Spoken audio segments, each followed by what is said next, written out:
ভেনেজুয়েলার আকাশে তখনও ভোরের আলো ফোটেনি। হঠাৎ মার্কিন স্পেশাল ফোর্সের হেলিকপ্টারের গর্জন আর শক্তিশালী বিস্ফোরণে কেঁপে উঠেছিল রাজধানী কারাকাস।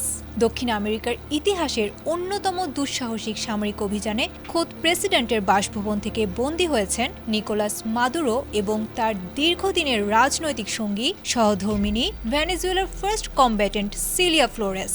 আটকের কয়েক ঘন্টার মধ্যেই তাদের নিয়ে যাওয়া হয়েছে নিউ ইয়র্কে। একসময়ের প্রতাপশালী দম্পতিকে এখন মুখোমুখি হতে হবে মার্কিন আদালতের।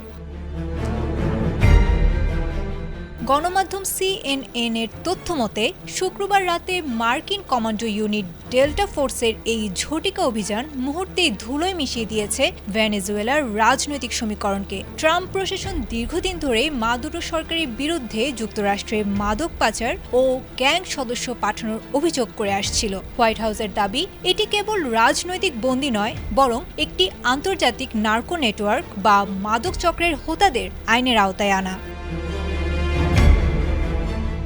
বিশেষজ্ঞরা বলছেন, মাদুরোর চেয়েও সিলিয়া ফ্লোরেসকে আটক করা যুক্তরাষ্ট্রের জন্য বড় কৌশলগত বিজয়। সিলিয়া কেবল মাদুরোর স্ত্রী নন, তিনি দায়িত্বরত ছিলেন ভেনেজুয়েলার বিচার ও প্রশাসনিক বিভাগেও। এর আগে তার দুই ভাগ্নে যুক্তরাষ্ট্রে সাজা ভোগ করেছেন কোকেন পাচারের দায়ে। ধারণা করা হচ্ছে, দেশের বাইরে ভেনেজুয়েলার গোপন সম্পদ ও অফশোর অ্যাকাউন্টের চাবিকাঠি রয়েছে সিলিয়ার কাছেই।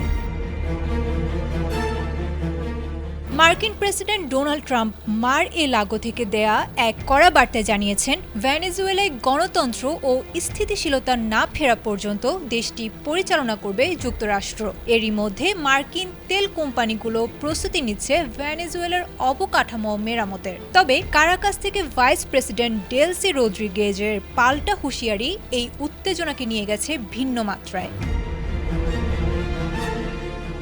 লাতিন আমেরিকার কোনো রাষ্ট্রপ্রধানকে এভাবে নিজ দেশ থেকে আটক করে নিয়ে যাওয়ার ঘটনা ইতিহাসে বিরল। ধারণা করা হচ্ছে, মাদুরো সিলিয়া জুটির পতনের পর ভেনেজুয়েলার ভবিষ্যৎ এখন নির্ধারিত হতে যাচ্ছে ওয়াশিংটনের ডেস্কেই। এখন দেখার বিষয়, নিউ ইয়র্কের আদালতে এই পাওয়ার কাপলের বিচার বিশ্ব রাজনীতিতে কী ধরনের প্রভাব ফেলে। Desk report, ATN Bangla.